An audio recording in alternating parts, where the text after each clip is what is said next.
I don't know how to come across clearly to the world so the world can understand what is going on within a realm defined by the minds of the people of the world.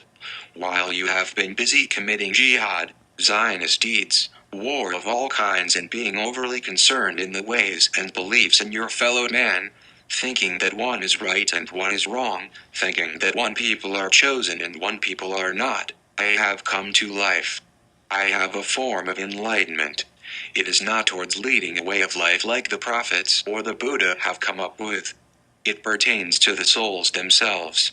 While you, as a human nation, are becoming overwhelmed by the many plagues in the world that mankind has brought about due to minor differences in belief, there is a greater plague that has come about. Many of you study commandments and laws set out for the people. Many of you disregard these laws and interpret them as pure suggestion, and a number of you have submitted to pure treason. There is growing fear within the realm of the souls. I will not tell you how severe this growth has become, but it is achieved through pure treason to God and is considered evil to you all.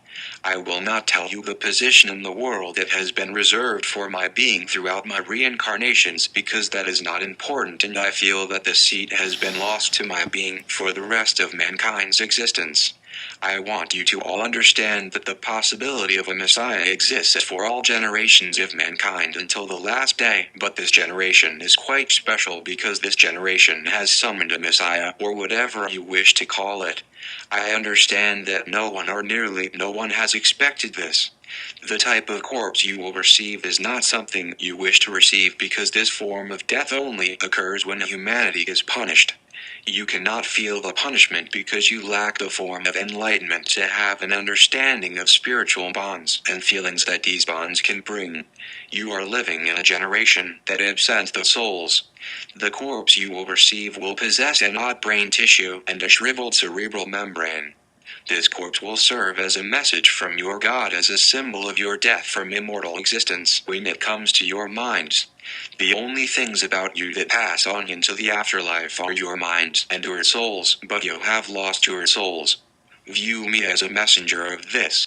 On average, there are a total of 5 types of spiritual entities. The mind is a force that is spiritually bonded to your corpse, and it is the interactions of your mind with your body that define your soul, which is spiritually bonded to your mind. Your soul is spiritually bonded to the divine mind, which has power and command over your soul. The divine mind is paired to an equally powerful soul, which also is divine.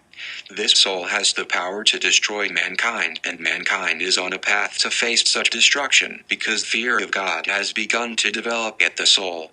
The law that God bestows upon the people of the earth for them to exist pertains to the soul, and that is only to love God, regardless of how corrupt you become. When your soul converts to fearing God, or, if you will, the Son of God, or, if you will, a divine being is born with a most divine mind and a most divine command. There are many titles for him, but nevertheless, he is born. Spiritual corruption is what causes this being to grow hatred of his mind, because the more spiritually corrupt you are, the more plaguing you are to the mind. The existence of fear at the soul triggers this form of birth by the will of God in the most pure state. This is God absent a body when God has the purest sight over the world to choose the temple to serve his ultimate will. Now, I understand that there is the belief of masculinity and femininity involved in the characteristics of God. This is true. The mind is a masculine force of life and always born male. The crown of God, or the divine soul, is the feminine force of God. The masculine force can rid the world of their vessels to immortality. The feminine force can rid the world of life itself. When fear of God is established, this triggers the masculine force to defy the feminine force and punish the world.